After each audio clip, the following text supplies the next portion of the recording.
Welcome again, guys, to another AMA. I've invited Ben to speak with us. So Ben is actually the co-founder, actually, of BATTLEFLY. Ben, can you hear us? I can hear you. How you doing? Awesome. We're doing good here, and we're ready to learn more about BATTLEFLY. So before we start, why don't you introduce yourself to our community? Well, it's good to meet everyone, and thank you for having me. My name is Ben, aka Official Avenger on Twitter and Discord. I've been in crypto since late 2017, early 2018, in varying degrees. This is my first game for crypto, so teamed up with a bunch of people. We're getting very close to launch, and it's great to talk to you all.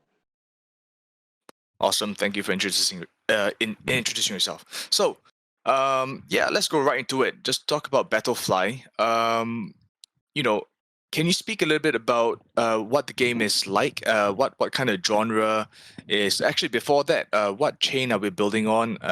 Yeah. So we're launching in the next sort of 4 to 6 weeks on the Arbitrum layer 2 chain for Ethereum. So we're part of the Treasure ecosystem. If anyone's been familiar with Bridge World or sort of the things that are hanging off that, the Magic token. We, I guess in terms of genre, the game that we're probably closest to from a non-crypto perspective is Pokemon Stadium Battles.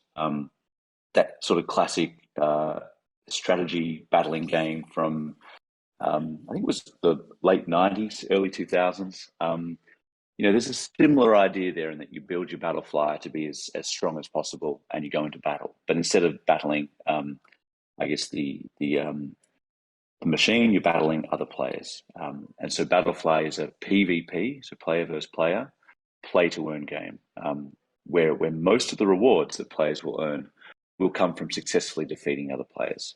And then we provide this additional rewards and incentives for players that manage to get into the top, 10% in any given day. I see. So there's definitely a leaderboard, and you have to kind of win really to be able to earn that kind of rewards. Otherwise, it's quite minimal. So and you mentioned Pokemon Stadium. So is it more like similar to Pokemon? Is it kind of like a one-on-one, but then you've got like a team of 6 or something battleflies where you can kind of rotate out with different traits and all that, different advantages against other types of battleflies? Yeah, great question. So you have one battlefly. I mean, you can have as many as you want in your wallet, but let's say you have one to start off with. Each battlefly has 8 inventory slots. You can hold up to 4 offensive weapons, like that you can use to attack, up to 4 defense and utility mods that you can use as shields or defensive evasion tools or whatever. And your job is to build the best inventory that you can based on the current meta of the game. So we expect that sometimes, more attack-focused battleflies might be successful. Other times, more defense might be more successful. So your job as a player is to kind of select the best mods you can for your inventory and then choose 4 of those to send your battlefly into battle. You won't be able to win every battle. No battlefly is invincible. Your job as a player is to try and create a battlefly that is simply capable of winning more than it's losing. And this is probably the DeFi part of what we're building. Some players will become fixated on trying to win every battle, which won't be possible. From a DeFi perspective, the math gets really interesting for you and really positive if you simply win more than you lose, because then you can start to generate steady returns every day. And so the best way to think about your battlefly character is a yield explorer. You kind of send it out into the world, it auto battles on your behalf, it collects as much yield as it can and brings it back to you. And your job is to make it get more yield than it gives away. I see. So actually, on losses, you can actually lose yield in that sense. So awesome. Very interesting. And for will that be kind of like tournament kind of a structure, or how does it go? Do you kind of like does it have a kind of in-game matchmaking system where it's just 1v1, or is this kind of like a tournament kind of structure? Yeah, so season one kicks off with two arenas. The first arena is called the Proving Grounds, which is where all Battleflies will start. And that's simply a PvP game. Once you win enough battles, you get promoted into the Hyperdome, which is the more elite arena where you win much bigger rewards. So we expect that by sort of week 4 of this, we might have 20 to 25% of Battleflies have progressed into the Hyperdome in season 1. I guess the tournament is constant, so you can choose how many times per day you want your Battlefly to battle. So some people might say, I want it to battle 10 times a day. Each battle, you pay 25 cents to enter, and you either get back your stake plus 25 cents from your opponent, or you lose 25 cents. So some people will say, I just want to battle a few times a day. Some people will say, I want to go full degen mode and battle 100 times a day. That's up to them. You can withdraw your Battlefly at any point in time from the arena. You can change your mods at any point in time. The only thing you can't do is once you've been selected to battle, withdraw. You have to see that battle through. There is matchmaking in play.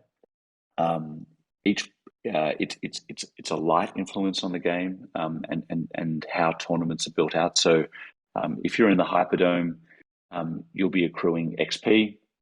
There's a 50% chance that you will be facing battle against somebody with a similar XP level to you, but there's a 50% likelihood that you'll be facing off against someone either better or worse than you as well. So there is randomness in there. You never know who you're going to get. But it's not like you can be the best Battlefly and just can consistently sort of beat up on the newbies into the arena.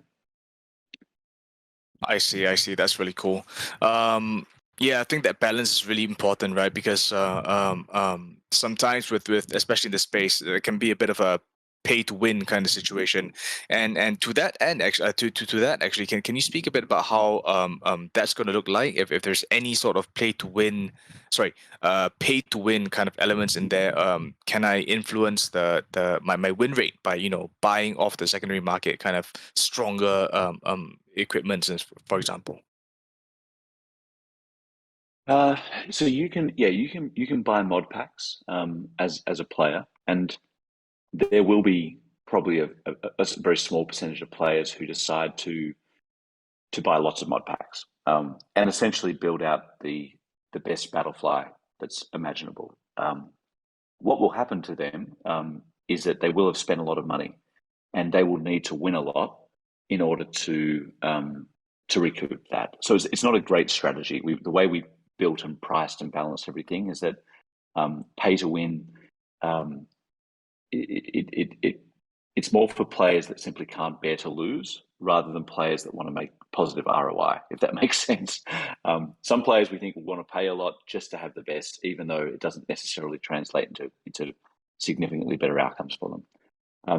And the reason for that is they'll spend most of the time, or at least half of the time, playing each other, battling each other. So the game favors steady progression through the ranks. And the way that you do that is when you win a battle, you get your opponent's stake. But when you lose, we give you nectar. And nectar is the underlying, I guess, it's not a token, but it's the essence that powers the game. So when you lose, you get nectar. When you go to get new mods, you can use your nectar to increase the rarity of mods that you're getting. If you don't like the mods that you've got in your mod pack, you can use nectar to re-roll and keep re-rolling. So there is balance in the game where even if you've lost a few battles, you've then got an advantage next time you go and get mod packs. Whereas somebody who's won a lot of battles won't be able to re-roll. They'll just have to buy lots of packs in order to try and get the mod they want. So the two types of people that will do poorly in this game are probably the ones who try and pay to win without any strategy, and the people who just kind of ape into the game without really understanding the strategy either, and build a Battlefly that isn't very good at battling, and they might lose 10 or 100 battles and then be like sort of a bit disappointed from that. Yep, very interesting. I think that's a great way to kind of go about handling that pay to win thing, right? Because it's tricky. It's tricky.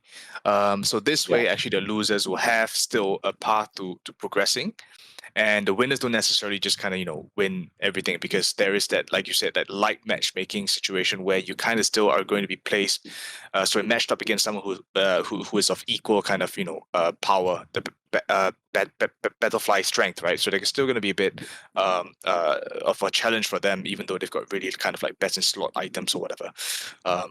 Yeah, so that's a really cool way to go about balancing. And I understand that there is a bit there is one mode that's already out, so you can actually kind of play the game and experience the controls and all that. That's the Battlefly Racer, is it not? That's right. So Battlefly Racer is already up and running at play.battlefly.game. This is I guess a different sort of game to what season 1 is going to be. This is a mini game where you actually pilot your 3D Battlefly through an obstacle course and collect nectar along the way. So this game only requires a Battlefly NFT in order to play. It's free to play. We've got players that have already collected hundreds or thousands of nectar droplets in readiness for season 1. And this is designed to give players I guess a free on-ramp into the game. So while you need a Battlefly to play, you can collect a whole bunch of nectar, and when it comes time to get your mod packs, you'll be able to spend that nectar to upgrade them or re-roll. So yeah, that game is live, and we've got sort of hundreds of people every day playing and collecting nectar. Awesome. So, guys, for those that are listening right now, definitely check out the mini game, because as Ben has said here, that the nectar that you collect can actually go quite a ways into upgrading your gear, and therefore kind of influencing your win rate, right? Which then increases your ROI. So definitely look into that mini game right now. It's already live. We'll post a link as well in the AMA chat, so you guys have quick access to it later on. Cool. So, can you speak a bit about some of the more interesting kind of features? Maybe some sort of gameplay mechanic, or something interesting about the game that's kind of different from what we have now in the space. Yeah, absolutely. So I guess there's two things that I think are quite different about Battlefly compared to other games in the space. Number one is the depth of our combat engine. We've spent 6 months developing a turn-by-turn combat engine that is very, very rich, and we've got at launch about 350 different mods across all the rarity levels that players will be able to equip their Battleflies with.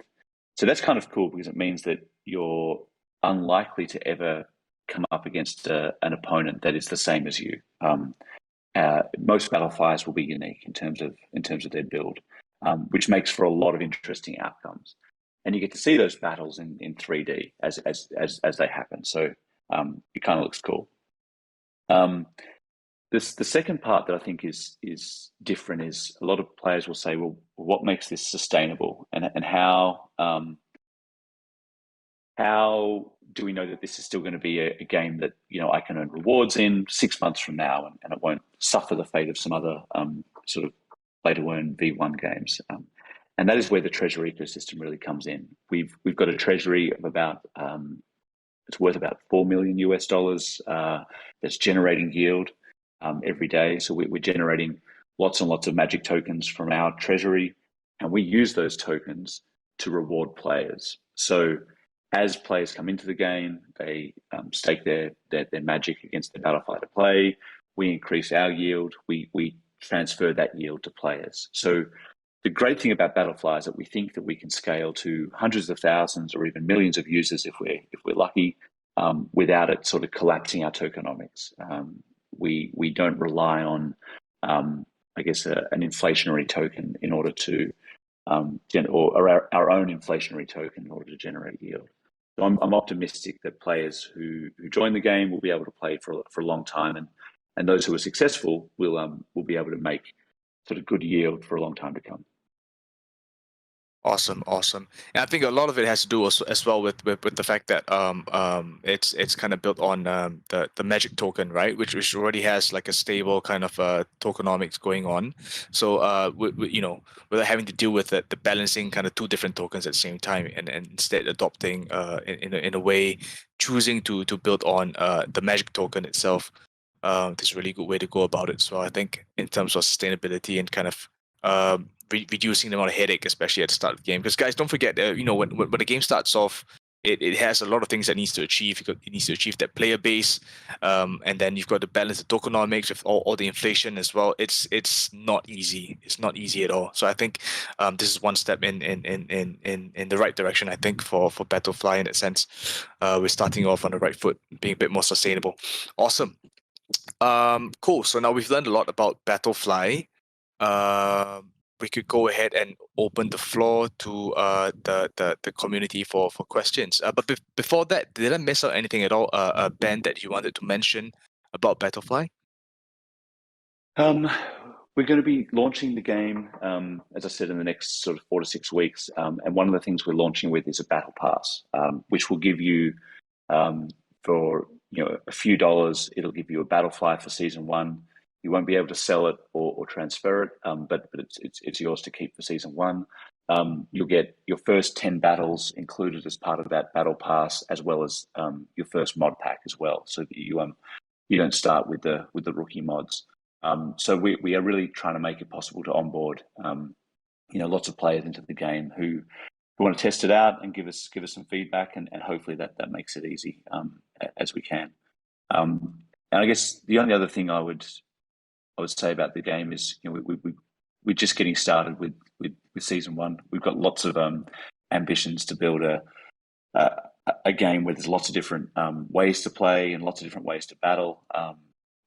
And for some players, I think some early alpha might be, if you can take a Battlefly, that might cost $20 or $30 from the Trove marketplace right now, and be one of the first players to turn that into a Battlefly that can consistently earn high yield, up around the sort of 60% win rate.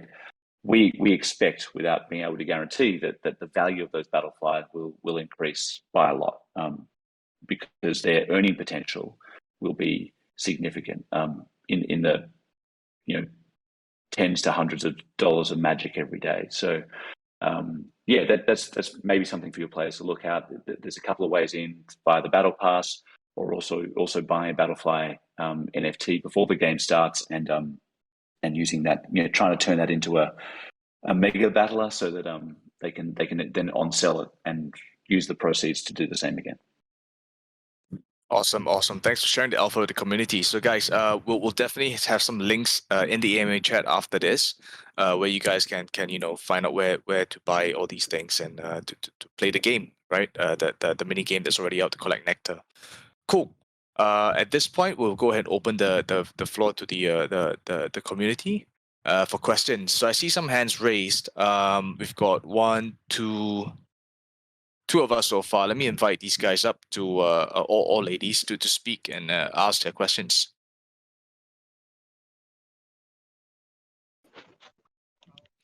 Hi, Blaze, can you hear us? Yes, hello, can you hear me? Yes, we hear you fine. Go ahead and ask a question. Okay, so firstly, I would like to know, pertaining your game, do I need to just hold your token to be able to play the game, or do I need to own an NFTs? Now, are these NFTs being staked before the game can be played, or are just this NFT going to be used per battle? Then I'll have to purchase another NFT to play another battle. Good question. So you can buy a Battlefly NFT now on the Trove marketplace, and we'll share the links after this. And that's all you will need to play the game, along with some magic tokens. And magic you can buy on SushiSwap, on Arbitrum. You won't need a lot of magic. Each battle is sort of going to be in the rough order of about 25 cents USD. So a few magic will get you started battling with your Battlefly. The other way into the game is going to be is via the battle pass I spoke about before, where you'll be able to just use a stable coin to buy that, and then be straight into the game. So you won't need a new NFT every time. You'll be able, every time you want to battle, you'll just be able to, I guess, buy it once and then keep battling it as much as you want to. There's no limit to how much you can battle that Battlefly. Great. So, secondly, I would like to know, you okay? Yes. So, recently, many projects do offer scholarship, most especially gaming projects. They do offer scholarship to players of their game. So, I would like to know, do you plan to offer scholarship to players of your game, and what would be the requirements for entrance? Yeah, it's a good question. We've been trying to design the game to not rely on scholarships for season one, by trying to keep the entry price points as accessible as we can, because I think that's often the biggest driver for scholarships is players from emerging economies might not be able to get into the game. That was the idea behind the Battle Pass. If we can make it sort of $5 to get into the game and start playing, it reduces the urgency to build out scholarships. So we will definitely have guild play where we, as we get into season 2 and season 3, we will enable guilds to team up and battle other guilds and win rewards that way. But we're less focused on scholarships at this point in time. Well noted. Thanks a lot.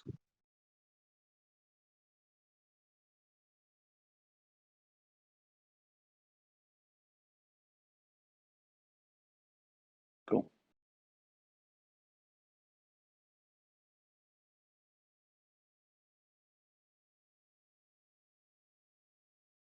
Leon, are you there? I've invited you to speak.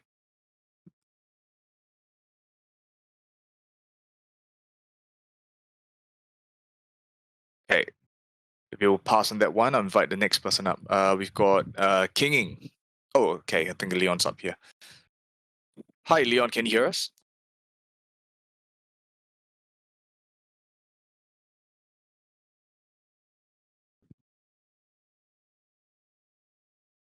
We can't hear you if you are if you're speaking right now.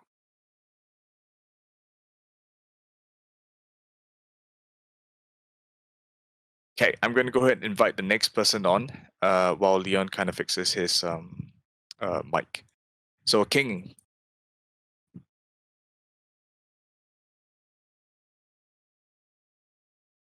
Hi, King, can you hear us?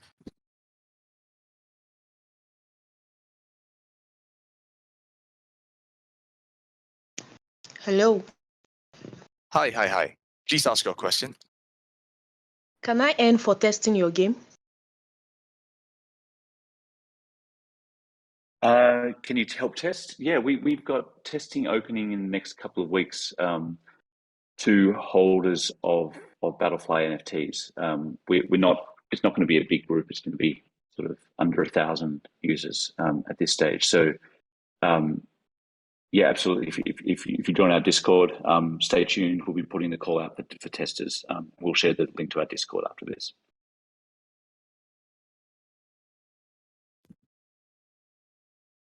Okay. How do you make your UI UX suitable for players? How do we make Hello. it accessible? Yeah, sorry, what Suitable was the for question? How do players.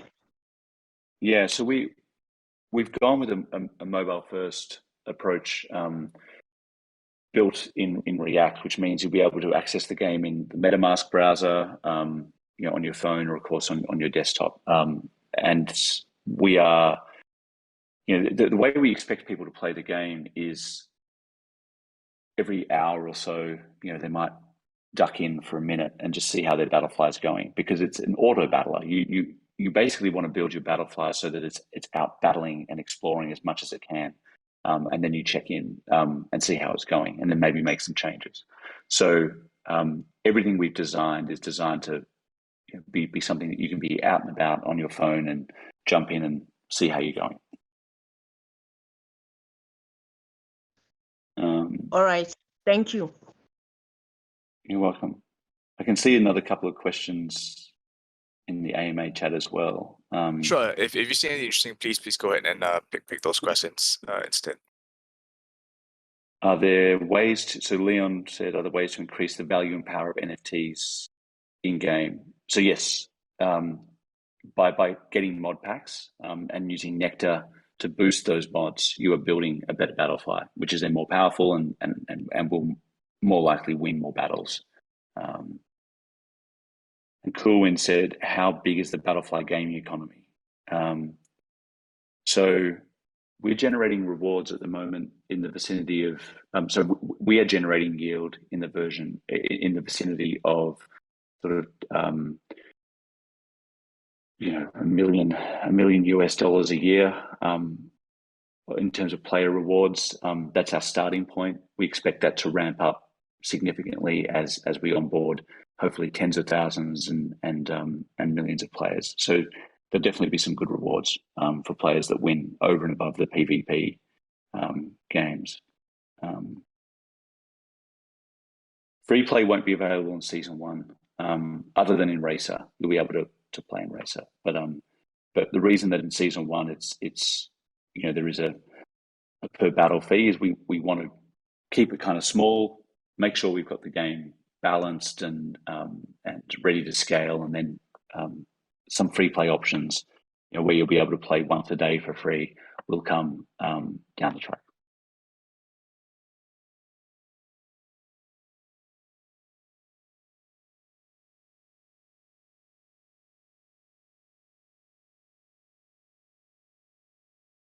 Cool. Are there any more questions that are interesting?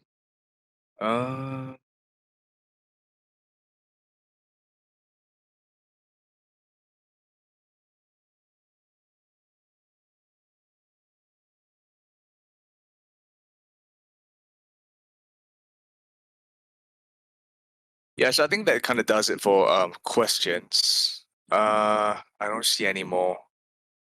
I think you kind of answered everything already, actually. Oh, I think it's one more person typing. We'll give a little bit.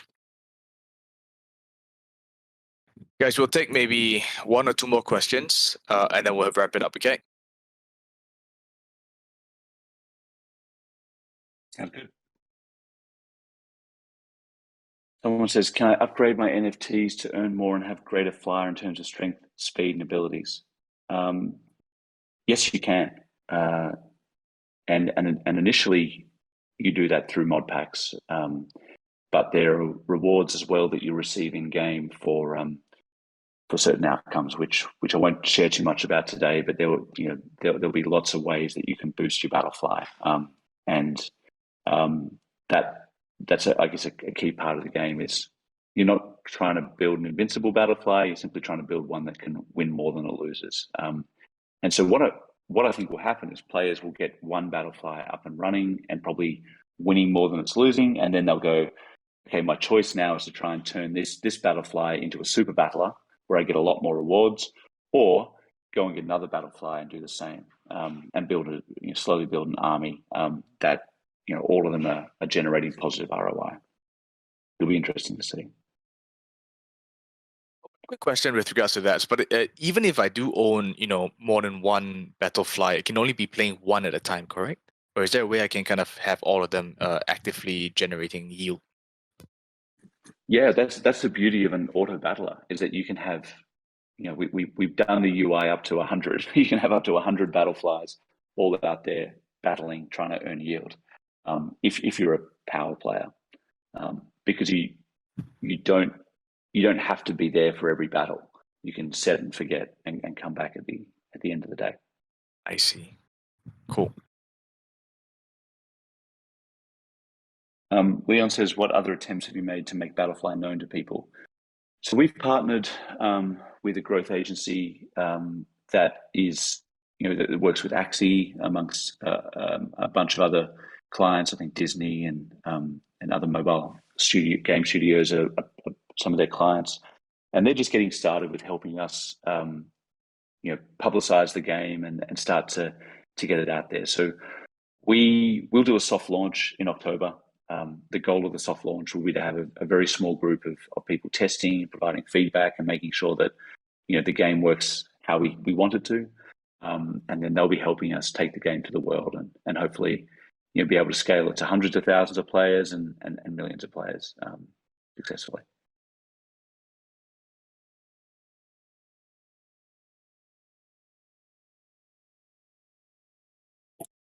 All right, guys, I think we have time for just one last question. If you have anything to type, ask, please do it soon. Ben will just pick Wilson one more and then says- we'll wrap it up. Yeah. Wilson says, how much time does a single fight take? That depends on how strong the battleflies are and how evenly matched they are. The shortest battle that we've seen so far is about 25 seconds, where a really, really good battlefly basically beat up a terrible one. The longest currently runs at about 2 minutes, where two very evenly matched battleflies were sort of in a very tough battle all the way to the end. So yeah, and Leon says, how do we know that the project won't disappear? I guess the best answer to that, Leon, is that we've assembled a really big treasury in the project that generates yield, which is sustainable for the long term. So I think a lot of games launch with their own token. Founders maybe disappear with a lot of that token is some of the concern for players. Battlefly is different. We're launching with a big treasury, which is owned by the community, and we aren't launching with our own in-game token. We're using a third-party token, Magic, for that. So there's not really any incentive for the team to rug on this. We're here for the long term. The team gets its rewards if we build a big game that survives for many years, and that's our approach.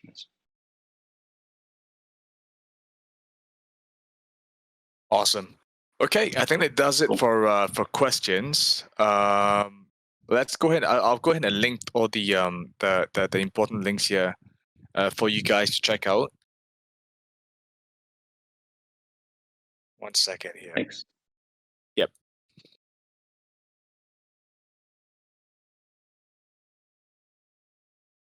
Cool. So that's one set of links. We've got more coming up.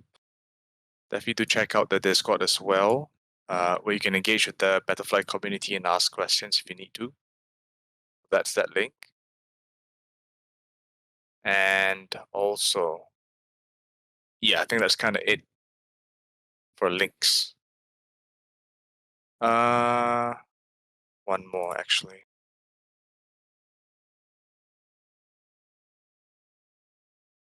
Oh, yeah, it's just a broken link. There we go. Okay.